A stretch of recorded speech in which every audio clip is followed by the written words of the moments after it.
सीताराम सीताराम सीताराम। स्वागत है आप सभी का आज के हमारे इस वीडियो में। साथियों, भय एक ऐसा एहसास है जो इंसान को कभी डराता है तो कभी उसे नई ताकत देता है।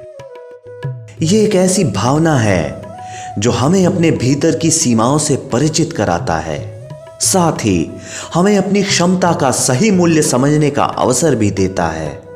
भय का सामना करना कभी भी आसान नहीं होता। भय ये सिखाता है कि हम अपनी सबसे बड़ी चुनौती से बचकर भाग नहीं सकते। महाभारत में धृतराष्ट्र को भय है युद्ध के प्रारंभ होने का, और साथ ही दुर्योधन को भी भय है। क्या है दुर्योधन का भय? आइए जानते हैं गीता के इस अगले श्लोक में। दृष्टवा तु पांडवानीकम व्यूढ़म दुर्योधनस्तदा आचार्यमुपसंगम्य राजा वचनमब्रवीत। अर्थात यहां संजय धृतराष्ट्र के प्रश्नों का उत्तर देते हुए कहते हैं कि हे राजन, दुर्योधन ने पांडवों की सेनाओं की व्यूह रचना को देखा और राजा दुर्योधन अपने गुरु द्रोणाचार्य के पास जाकर ये बात कह रहे हैं। हे राघव, धृतराष्ट्र इस बात की पुष्टि करना चाहते थे कि उनके पुत्र युद्ध करने के उत्तरदायित्व का निर्वहन करेंगे, और संजय धृतराष्ट्र के इस प्रश्न के तात्पर्य को समझ गए और उन्होंने कहा कि पांडवों की सेना व्यूह रचना कर युद्ध करने के लिए तैयार है। ऐसा कहकर उन्होंने यह पुष्टि कर दी कि युद्ध अवश्य होगा।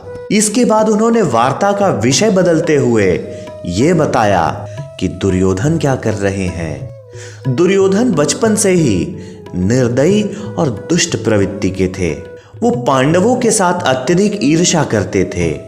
दुर्योधन ने यह कल्पना नहीं की थी कि पांडव कभी इतनी विशाल सेना एकत्रित कर पाएंगे जो उनकी सेना का सामना कर सके।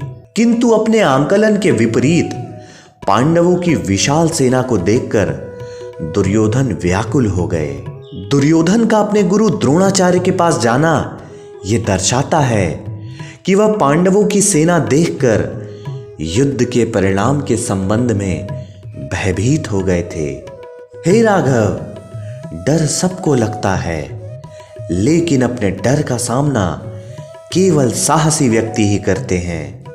तुम्हारे भीतर साहस भी ईश्वर ही भरते हैं, इसलिए तुम ईश्वर का सदा नाम जप करो। तुम ईश्वर का नाम जप करो और तुम्हें आभास होगा तुम्हारे अंदर एक अभूतपूर्व बदलाव का। तुलसी साथी विपत्ति के, विद्या विनय विवेक, साहस सुकृति सुसत्य व्रत, राम भरोसे एक। सीताराम सीताराम सीताराम।